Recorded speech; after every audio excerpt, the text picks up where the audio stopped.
Now, 40 years ago, two young women were brutally murdered in London. To this day, mystery still surrounds the killings of Mayfair bunny girl Eve Stratford and Hounslow schoolgirl Lynn Whedon. But the families yearning to know who killed their daughters is as strong as ever, and tonight we can exclusively reveal a new £40,000 reward on offer if you can help finally bring Lynn and Eve's killer to justice. Back in 1975, the gruesome murders of two young women in London shocked the country. 21-year-old bunny girl Eve Stratford's throat was cut, and 16-year-old schoolgirl Lynn Whedon was beaten and raped, later dying of her injuries. At the time, there was nothing to suggest the two murders committed on opposite sides of London were linked, but modern DNA techniques show that both were killed by the same man, a man who, to this day, remains at large.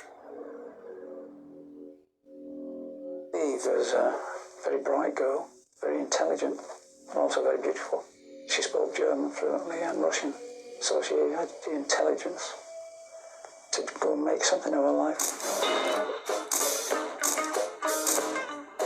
Back in the 70s, Eve Stratford led a glamorous lifestyle. She worked as a bunny girl in the Playboy Club in Park Lane, Mayfair, and was an up-and-coming model who loved to socialise.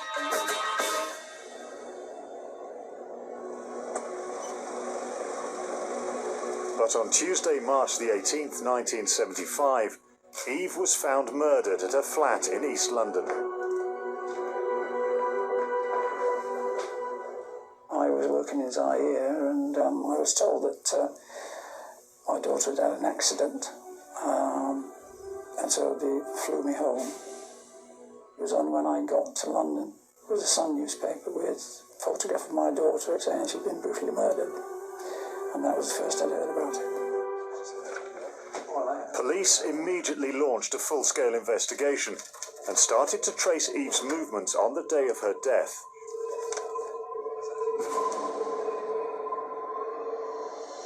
It had been a cold morning. At 7:30, Eve's boyfriend left for work.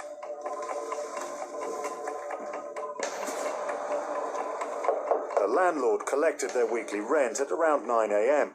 He recalled speaking to Eve. Oh, hello. Hang on a minute, I'll go and get your money. That's all right, love. Later that morning, Eve saw her agent in Camden Town and went to a publishing and promotions consultancy in Bayswater. By 3:30, Eve was heading home. She walked her usual route from Leytonstone Tube Station to a flat on Lyndhurst Drive in East London. She was last seen by a neighbour at about 4 o'clock, wearing a floppy hat and carrying a bunch of dried flowers. Half an hour later, a neighbour heard a male and female voice coming from her flat, followed by a thud, then the sound of footsteps. It was 5:20 that afternoon that her boyfriend returned home to find Eve dead. I had to go and identify the body because my wife couldn't do it.